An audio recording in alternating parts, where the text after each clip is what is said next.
Hello everyone, मैं वेदांशी गर्ग। आप देख रहे हैं Vedanshi Garg channel. So now दोस्तों, अब हम स्टार्ट करने वाले हैं क्लास 7 चैप्टर 2 दादी माँ। सबसे पहले हम इसका परिचय पढ़ लेते हैं। दादी माँ का व्यक्तित्व: दुबला पतला शरीर, सफ़ेद किन्हारिन धोती पहने हुए, सून इसका मतलब होता है जूत से सफ़ेद बाल।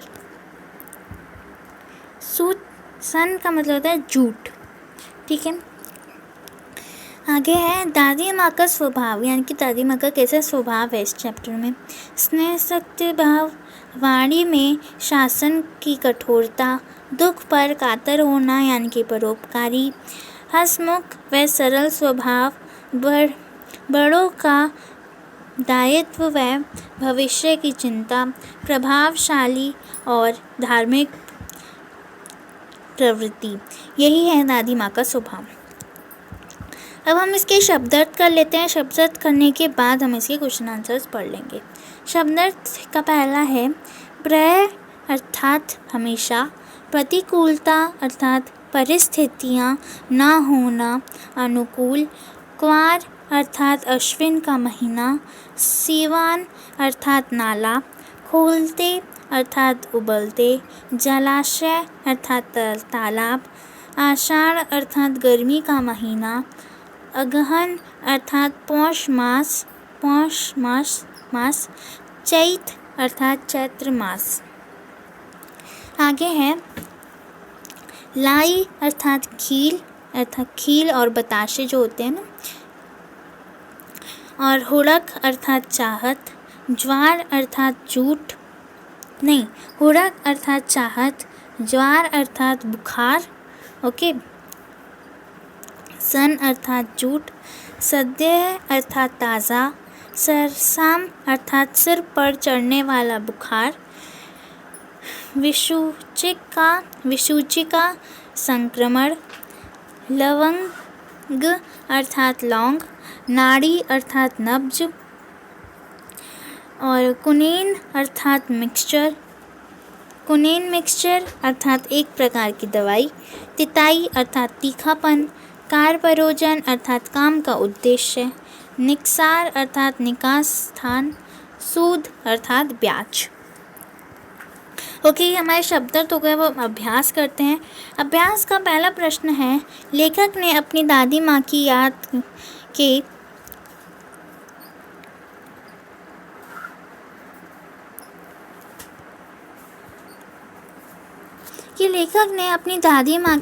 के साथ साथ बचपन की और किन किन बातों की याद आ जाती है। उत्तर: जब लेखक को मालूम हुआ कि उनकी दादी माँ की मृत्यु हो गई है, तो उनकी आंखों के सामने दादी माँ के साथ बिताई गई कई यादें सजीव हो उठी यानी कि उनके मन में आ गई। उसे अपने बचपन की स्मृतियाँ जैसे गंधपुर, झाग भरे जलाशयों में कूदना, बीमार होने पर दादी का दिन रात सेवा करना तथा खास तौर पर साफ सफाई का ध्यान रखना, किशन भैया की शादी पर औरतों द्वारा किए जाने वाले गीत और अभिनय के समय बीमार लेखक का चादर ओढ़कर सोना और पकड़े जाने पर दादी माँ का उनका पक्ष लेना। साथ ही उसे रामी चाची की घटना भी याद आ जाती है, जब दादी माँ ने उनकी आर्थिक मदद की।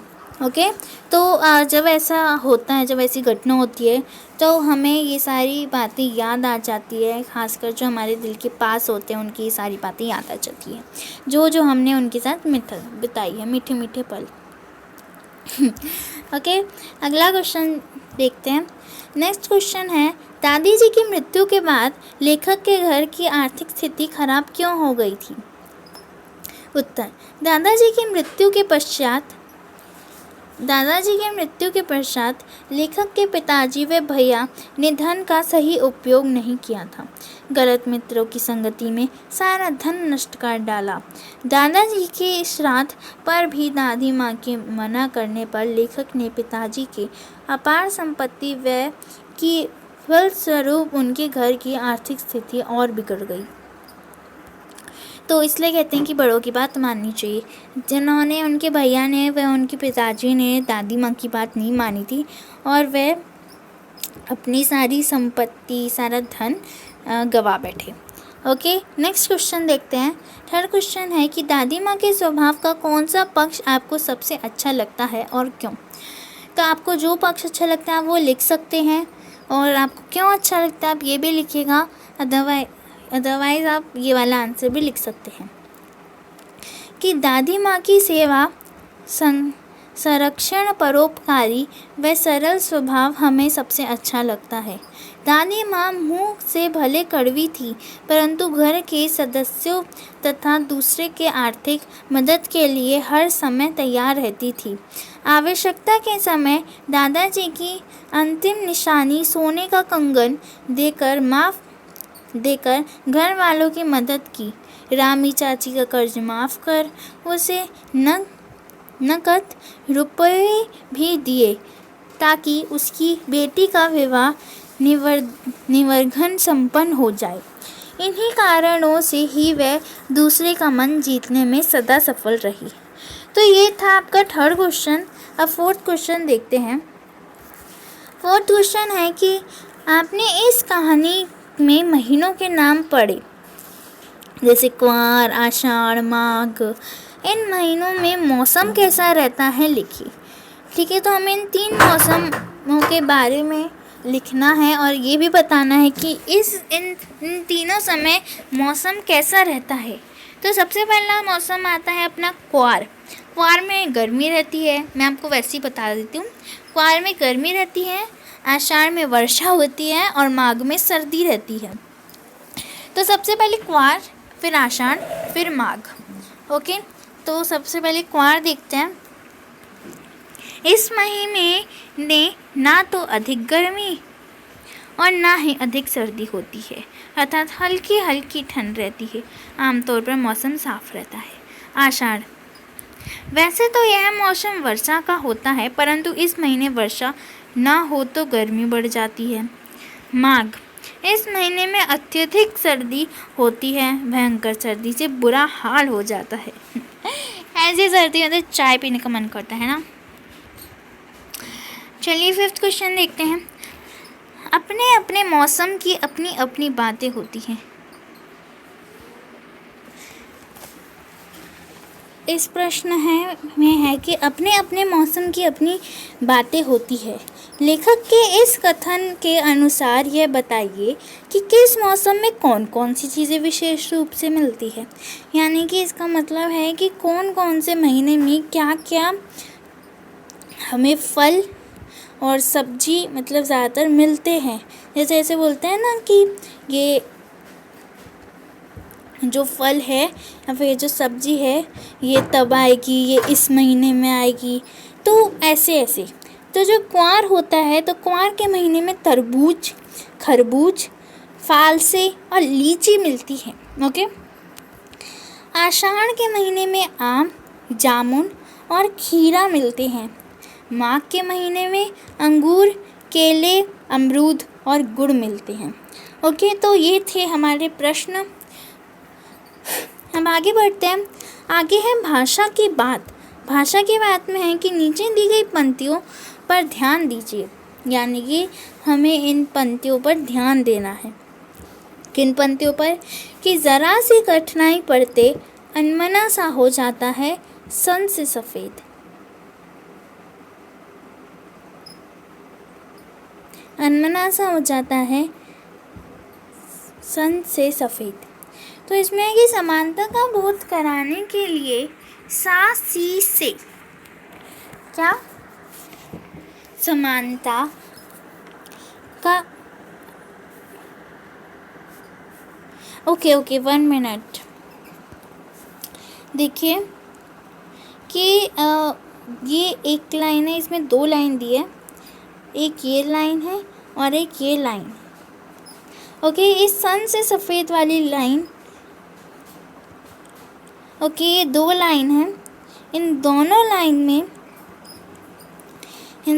में आप देख रहे होंगे, जैसे ये है ये 3 लाइन है। 3 लाइन है, first, second, third. First line में आप देख रहे हैं ज़रा सी कठिनाई पड़ती, तो ज़रा सी, ठीक है, अनमना सा हो जाता है, अनमना सा, सन से सफ़ेद, सन से। ओके, तो ये कह रहे हैं कि समानता का बोध कराने के लिए सा, सी, से का प्रयोग किया जाता है। ऐसे 5 और शब्द लिखिए और उनका वाक्य में प्रयोग कीजिए। जैसे कि है, उत्तर है नीला सा, तो इसका वाक्य में कैसा प्रयोग हुआ? आकाश नीला सा हो गया है। रुई सी, रुई से, नाना जी के बाल रुई से सफ़ेद हो गए हैं। मिश्री सी, बाल कृष्ण की बातें गोपियों को मिश्री सी लगती थी। चांद सा, उसका चेहरा चांद सा गोल है उसका चेहरा चांद सा गोल है। सागर सी, उसकी आँखों में सागर सी गहराई है। ओके, तो ये था भाषा की बात का फर्स्ट क्वेश्चन। नाउ अब अपन स्टार्ट करते हैं सेकंड क्वेश्चन। तो सेकंड क्वेश्चन है कि, एक मिनट, ओहो बढ़िया।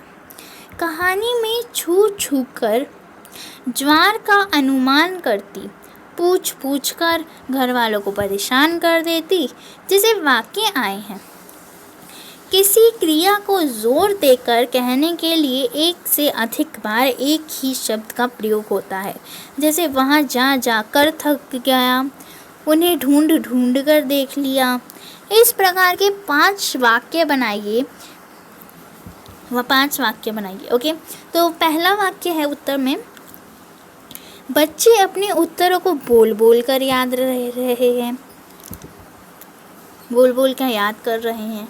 दूसरा वाक्य है कि उस नन्हे बच्चे की शरारतों को देख देख कर हम थक गए हैं।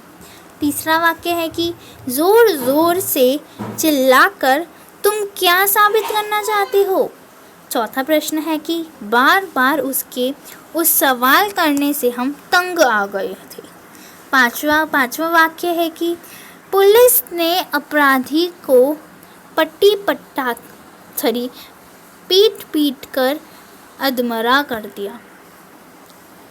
ओके, ये तो था हमारा सेकंड क्वेश्चन। अब थर्ड क्वेश्चन देखते हैं कि बोल चाल में प्रयोग होने वाले शब्द और वाक्यांश दादी माँ कहानी में है। इन शब्दों और वाक्यांशों से पता चलता है कि यह कहानी किसी विशेष क्षेत्र से संबंधित है।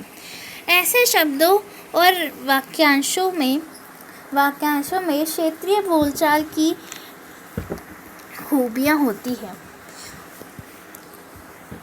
उदाहरण के लिए निक्सर, ब्रह्मा, उरीन, चिउड़ा, छौका इत्यादि शब्दों को देखा जा सकता है। इन शब्दों का उच्चारण अन्य क्षेत्रीय बोलियों में अलग ढंग से होता है, जैसे चिउड़ा को चिड़वा, चूड़त्र, पोहा, और इसी तरह छौका को छौंक, तड़का भी कहा जाता है। इस प्रकार के 10 शब्द को बोलचाल में उपयोग होने वाले भाषा या बोली से एकमात्र कीजिए। तो उत्तर है कोहे, आपा, काहे, यानी कि मतलब ऐसे शब्द जो मतलब कोई गांव वाले हो, है ना, जैसे काहे, बंदा, कृपा, कार परोजन, लक्ष्मण, आपा, भनक, घना, बटेऊ, बिटवा। तो ये जो इसमें ज़्यादातर शब्द जो है वो गांव में बोले जाते हैं, तो हमें ऐसे ही शब्द लिखने हैं जो हम ज़्यादातर उपयोग करते हैं, है ना। बटेऊ का मतलब क्या होता है? बटेऊ का मतलब होता है पोटली, है ना, पोटली, जैसे कि पोटली में रखते हैं ना कुछ चीज़ें। तो हमारा इसी के साथ चैप्टर कंप्लीट होता है। मेरे चैनल वेदांशी गर्ग को प्लीज़ शेयर कीजिए वीडियोस, और सब्सक्राइब कीजिए, लाइक कीजिए, है ना, ताकि आप मेरे नोटिफिकेशंस देखते रहिए। और बेल आइकन भी दबाना, ओके, तभी तो आप देख सकोगे मेरे नोटिफिकेशंस अगर कोई आए तो। ओके, तो मैं साइंस का भी पार्ट डालूँगी, हिंदी के भी मैं डालती रहूँगी। तो हमारा ये दादी माँ का पार्ट 2 कंप्लीट होता है। नेक्स्ट वीडियो हम पार्ट 3 करेंगे, जो है हिमालय की बेटियाँ। ओके, और मैं एक वीडियो भी बनाऊँगी, हिंदी महीनों के नाम। इस दादी माँ चैप्टर में ही है हिंदी महीनों के नाम, मैं आपको भेज दूँगी। Okay, so thank you, bye bye.